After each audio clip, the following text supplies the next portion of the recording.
Ya pemirsa, Anda kembali menyaksikan debat kelima calon presiden pemilu tahun 2024 dengan subtema pendidikan, kesehatan, ketenagakerjaan, kebudayaan, teknologi informasi, kesejahteraan sosial, dan inklusi. Dan pada segmen ini, calon presiden akan menjawab pertanyaan yang telah dibuat oleh tim panelis. Untuk itu, kami undang terlebih dahulu paslon untuk menuju ke podium kembali.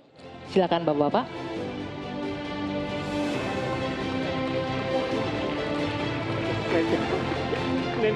Betul sekali Anggi, KPU juga telah memilih 12 orang panelis untuk mempertajam dan menggali visi misi dan program kerja calon presiden. Sejumlah pertanyaan juga telah disiapkan dan KPU telah menentukan mekanisme agar pertanyaan yang disampaikan sesuai dengan subtema. Di segmen sebelumnya, pemirsa, penyampaian visi misi dan program kerja dimulai dengan calon presiden nomor urut 2. Maka di sesi ini kita akan mulai dengan calon presiden nomor urut 3, Bapak Ganjar Pranowo. Langsung saja kami akan mempersilahkan panelis atas nama Profesor Dr. Amiruddin Syam untuk bisa mengambil subtema pertanyaan dari wadah yang sudah kami sediakan.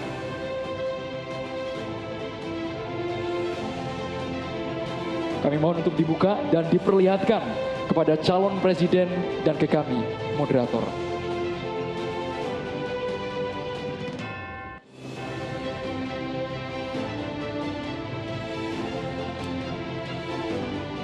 Subtemanya adalah kesehatan.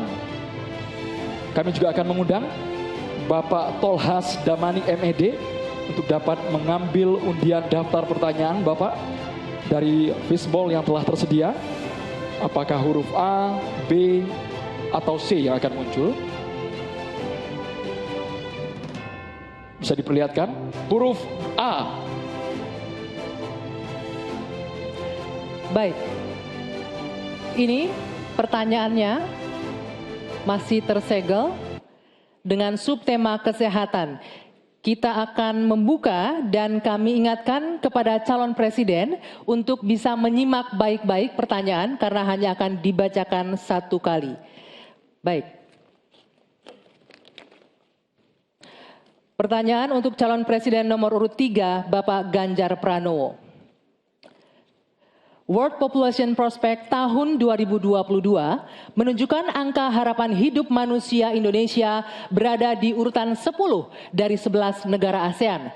Salah satu penyebabnya, kebijakan program dan anggaran kesehatan lebih berorientasi pada aspek kuratif daripada promotif dan preventif. Pertanyaannya, bagaimana strategi paslon untuk memprioritaskan anggaran dan program promotif preventif? Silakan waktu Anda 2 menit menjawab, dimulai ketika berbicara. Terima kasih. Kalau tadi dalam pembukaan saya sampaikan mesti preventif dan promotif mesti diwujudkan dalam bentuk kepengetahuan kita terhadap kesehatan minimal untuk kita sendiri. Berolahraga, makan sehat, hidup bersih sehat, saya kira itu yang paling baik. Maka pada tahap berikutnya barulah kemudian kita memberikan fasilitas kesehatan sampai ke desa-desa seperti tadi saya sampaikan, 1 desa, 1 vaskes, 1 nakes. Hanya memang ketika undang-undang sebelumnya mengatur bahwa ada prosentase dari anggaran untuk kesehatan mesti diberikan, terpotong kemarin. Rasanya ini mesti dikembalikan. Angka 5-10% menjadi angka yang bisa memastikan dalam politik kesehatan kita, layanan itu akan jauh bisa lebih baik. Namun ingat, kalau kita bicara angka harapan hidup, maka terhadap mereka mesti mendapatkan layanan kesehatan baik, mereka mesti mendapatkan hiburan yang baik, budayawan juga bisa membantu mereka untuk bisa membahagiakan mereka. Maka pada saat itu ternyata ada juga keinginan dari masyarakat, kami juga perlu mendapatkan layanan yang baik. Maka kalau kemudian kami bisa mendapatkan layanan baik, maka kami merasa nyaman, kami senang, dan hidup kami akan lebih panjang. Maka peran posyandu, peran dasawisma, peran kelurahan, RT itu menjadi kekuatan yang luar biasa. Di samping tentu saja pemerintah akan mendampingi dalam setiap kebijakan yang ada. Sehingga dalam politik anggaran ada persentase yang mesti disiapkan agar anggaran kita bisa cukup untuk bisa memenuhi. Tentu ini kita bisa lakukan secara bertahap. Dan itulah program yang cukup bisa komprehensif menyelesaikan bagaimana harapan hidup bisa jauh lebih panjang. Ya, selanjutnya kami berikan kesempatan untuk Capres nomor urut 1 Bapak Anies Baswedan menanggapi jawaban yang disampaikan oleh Pak Ganjar. Silakan Pak Anies, waktu Anda 1 menit dimulai ketika berbicara. Yang tadi disampaikan baik dan izinkan saya meneruskan bahwa salah satu persoalan utama adalah pusat kesehatan masyarakat kita saat ini diarahkan terlalu fokus pada hal-hal yang sifatnya kuratif. Lalu urusan kesehatan seakan menjadi urusan Kementerian Kesehatan dan Dinas Kesehatan saja. Dan salah satu masalah utama adalah banyak yang disebabkan oleh pola hidup yang tidak sehat. Karena itu kami melihat yang disebut sebagai promotif, preventif, kuratif ini harus seimbang. Jadi kesehatan itu harus lintas sektoral. Kami pernah lakukan ini di Jakarta. Yang kita kerjakan misalnya membangun air bersih misalnya di Kepulauan Seribu supaya mereka dapat air yang sehat. Yang kedua membangun taman-taman, membangun jalur sepeda. Kemudian membangun trotoar, membuat orang berjalan kaki, festival olahraga. Jadi unsurnya adalah lintas sektoral supaya dana itu bukan hanya pada Dinas Kesehatan tapi pada semua bidang yang terkait dengan preventif promotif. Ya. Berikutnya kami persilakan Capres nomor urut 2 Bapak Prabowo Subianto untuk menanggapi jawaban dari Pak Ganjar. Silakan Pak Prabowo, waktunya 1 menit. Jadi saya lebih ke arah solutif langsung dan cepat. Masalah kesehatan di Indonesia adalah kurangnya dokter. Kita kurang 140.000 dokter. Itu utama.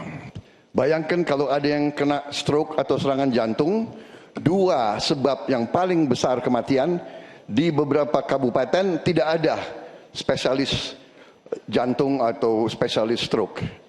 2, tidak ada perlengkapan yang memadai. CT scan, PET scan, jarang ada di kabupaten. Ini harus kita atasi dan ini bisa kita atasi. Jadi solutifnya demikian. Dan yang paling penting dalam preventif adalah makan bergizi untuk anak-anak dan ibu-ibu yang melahirkan. Makan bergizi ini meningkatkan daya tahan, imunitas, mencegah penyakit. Ini adalah strategis sekali. Makan bergizi untuk anak-anak Indonesia. Ya, terima kasih. waktunya habis. Ya. Silakan Bapak Ganjar Pranowo menanggapi jawaban tadi. Silakan direspon jawaban tadi dengan waktu 1 menit. Silakan. Ya, terima kasih. One Health, satu kesehatan untuk semua, dan ini mesti dibicarakan ya manusianya, ya kesehatan hewannya. Karena ada zoonosis juga di sana. Maka kalau kita bicara bagaimana secara holistik, maka kesehatan semesta inilah yang mesti kita ciptakan. Saya masih berprinsip pada preventif promotif itu jauh lebih baik.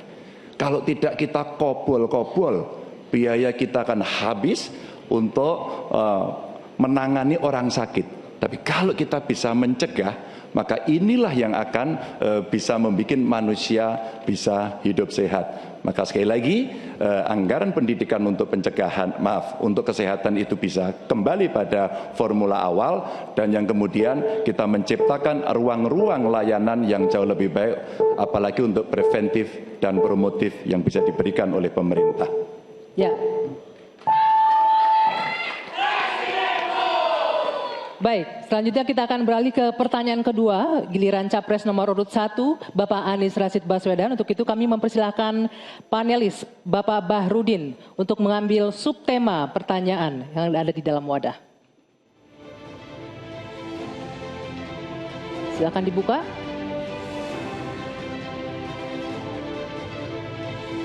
Diperlihatkan ke Capres dan moderator. Teknologi informasi ya. Dan selanjutnya kami undang Bapak Damar Juniarto untuk mengambil undian daftar pertanyaan dari wadah. Silakan dipilih.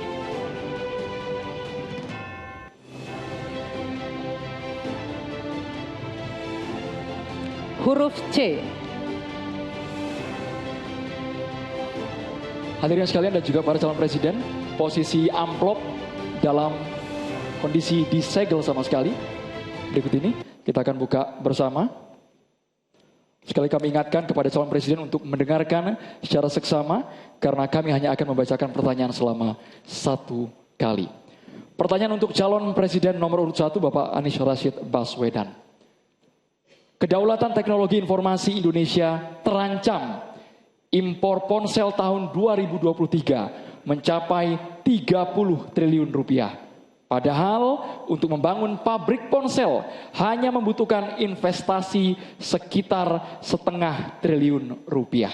Pertanyaannya Bapak, apa langkah strategis paslon membangun kedaulatan manufaktur telekomunikasi dan teknologi informasi di Indonesia? Waktu Bapak 2 menit dimulai saat Bapak berbicara.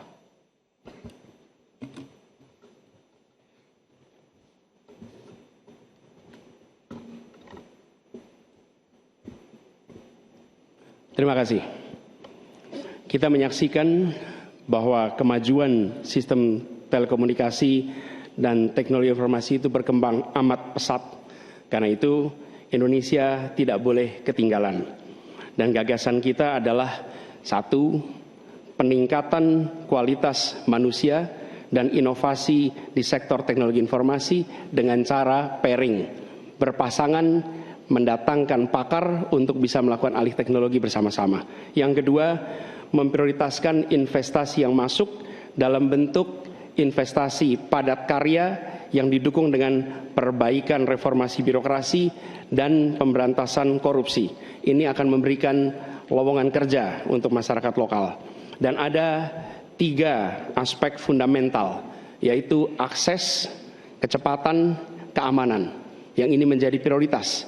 Sehingga dengan cara seperti itu, ketika kita mengundang untuk melakukan investasi, kita akan bisa menyiapkan infrastrukturnya.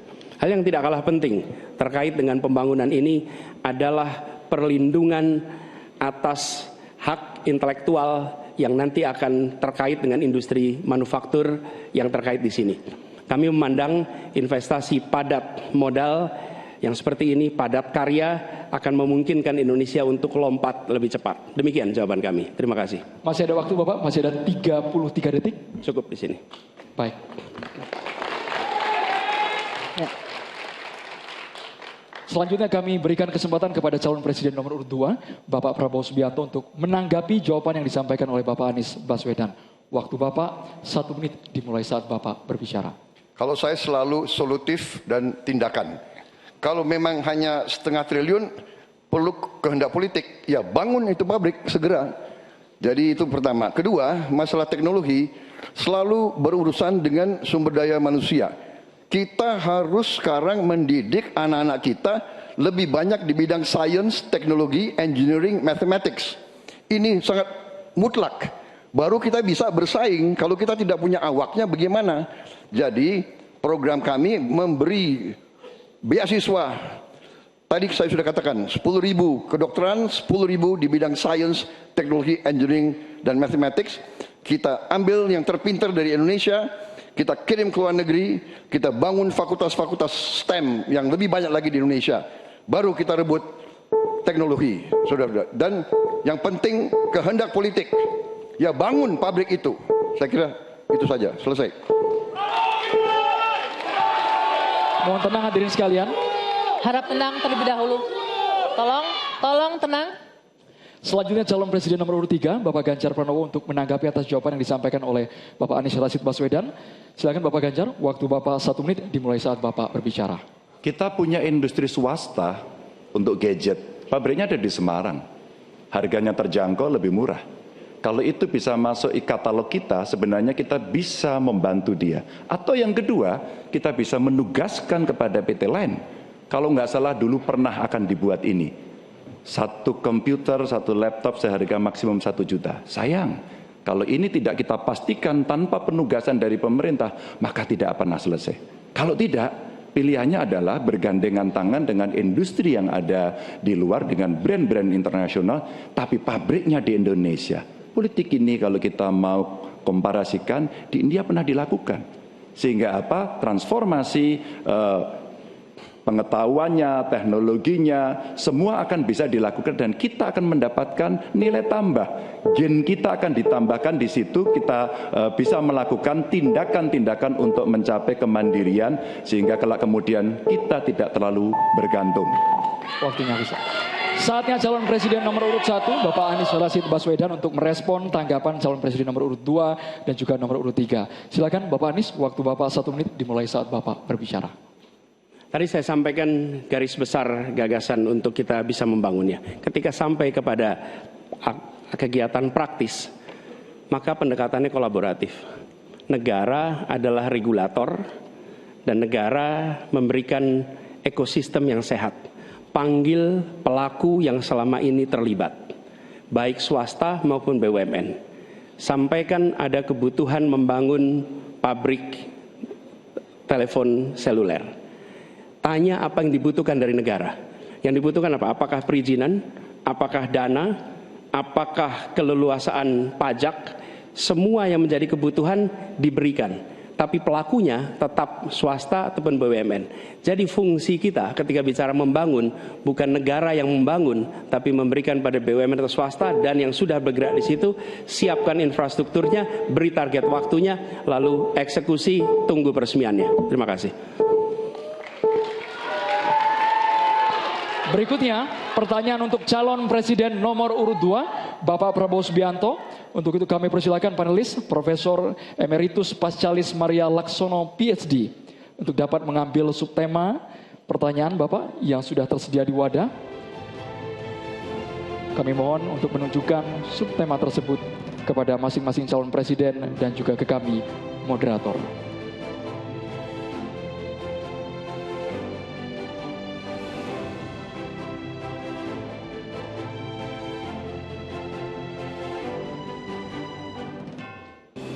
Subtemanya adalah kebudayaan. Kami akan undang selanjutnya Bapak Imam Prasojo untuk mengambil undian daftar pertanyaan dari Fishball. Apakah huruf A, B, atau C? Huruf C, kebudayaan. Ya, ini dia pertanyaannya. Masih tersegel dan kita akan buka. Pertanyaan hanya akan dibacakan satu kali. Harap disimak dengan baik. Oke. Budaya akan tumbuh berkembang dalam komunitas responsif, yakni tiap individu memiliki ruang kebebasan berkreasi dan tanggung jawab sosial. Undang-undang Pemajuan Kebudayaan telah terdistorsi oleh birokratisasi dan komersialisasi budaya. Pertanyaannya, apa pandangan dan sikap paslon terhadap komersialisasi budaya dan proses destruktif terhadap tumbuhnya kebudayaan yang responsif? Silakan dijawab Bapak Prabowo, waktunya 2 menit dimulai dari Anda berbicara. Terima kasih. Budaya adalah sangat penting. Budaya adalah karakter bangsa. Tanpa kita membanggakan, menghormati, melestarikan budaya kita sendiri, kita hilang jati diri kita sebagai bangsa. Semua bidang harus kita bantu, kita lindungi. Kami Prabowo Gibran merencanakan ada dana abadi budaya untuk memberi dorongan, dukungan untuk semua aktor-aktor, pelaku-pelaku budaya kita di semua bidang. Ini adalah mutlak bagi kita. Budaya kita sebagai contoh pencaksilat, bela diri, warisan nenek moyang kita. Saya sendiri sudah 37 tahun mengurusi pencaksilat. Belum lagi budaya-budaya lain seperti sendera tari, seperti wayang kulit, wayang orang, wayang golek, dan segala macam musik kita. Ini selalu harus pemerintah, saya agak berbeda, saya tidak ikut faham-faham neolib, bahwa pemerintah bukan hanya regulator, pemerintah di depan, pelopor, intervensi bila perlu, bekerja untuk rakyat, membantu. Dan bidang budaya, pemerintah juga harus di depan, menjaga, melestarikan semua budaya kita di semua bidang. Terima kasih, selesai. Masih ada waktunya? Masih ada waktu, Pak Prabowo? Cukup? Baik. Cukup. Cukup. Silakan. Saya persilakan untuk Capres nomor urut 3, Pak Ganjar Pranowo menanggapi jawaban dari Pak Prabowo. Waktunya 1 menit, dimulai dari Anda berbicara. Silakan. Kalau benturannya antara budaya dan birokrasi, maka sikap birokrat. Birokrat itu cukup fasilitasi saja, dan para pelaku seni budayawan dialah yang mengerjakan. Maka budaya akan tumbuh dan pemerintah akan bisa melihat bagaimana proses kreatif itu berjalan. Apakah itu nyanyi, apakah itu filmmakers, apakah itu para pencipta, penulis buku, semuanya. Sehingga terhadap mereka perlu dilindungi. Tapi berikan itu kepada mereka agar mereka bisa mengurus sendiri. Kalaulah mereka kemudian berekspresi, pemerintah nggak perlu takut. Masa takut sama pentasnya Butet? Kamu boleh loh pentas tapi tidak usah ngomong politik. Enggak. Pemerintah mesti dikritik. Pemerintah mesti waras. Pemerintah mesti dalam track. Dan biarkan mereka mengekspresikan dengan seninya, dengan karakternya, dengan budayanya. Dan kita cukup fasilitasi mereka yang akan mengerjakan. Begitu. Birokrasi tinggal duduk untuk melihat hasilnya. Ya, selanjutnya kami berikan kesempatan untuk Capres nomor urut 1, Pak Anies, menanggapi jawaban Pak Prabowo. 1 menit, waktunya dimulai dari Anda berbicara. Kekayaan Indonesia adalah justru pada kebudayaannya. Dan kebudayaan itu bukan satu sektor pembangunan, tapi justru seluruh kegiatan pembangunan ini tujuannya adalah membangun kebudayaan. Jadi tujuan dari seluruh sektor pembangunan membangun kebudayaan. Karena itu yang harus dikerjakan pemerintah adalah menciptakan ekosistem yang sehat sehingga para budayawan bisa memunculkan ekspresinya. Dan budaya itu bukan hanya dirawat. Kalau dirawat seakan-akan dia warisan masa lalu saja. Budaya itu harus dikembangkan sehingga terus-menerus berkembang. Karena itu kami melihat perlu dibentuk dan kami berencana Kementerian Kebudayaan yang nantinya akan menjadi penyalur sumber daya dari negara untuk diberikan kepada kalangan budayawan agar mereka tumbuh berkembang membangun karya-karya kebudayaan yang luar biasa di Indonesia. Terima kasih. Ya. Kini giliran Pak Prabowo Subianto untuk merespon tanggapan ini. Waktunya 1 menit, silakan Pak Prabowo. Saya kira kedua respons itu masuk akal. Saya bisa menerima dua respons itu.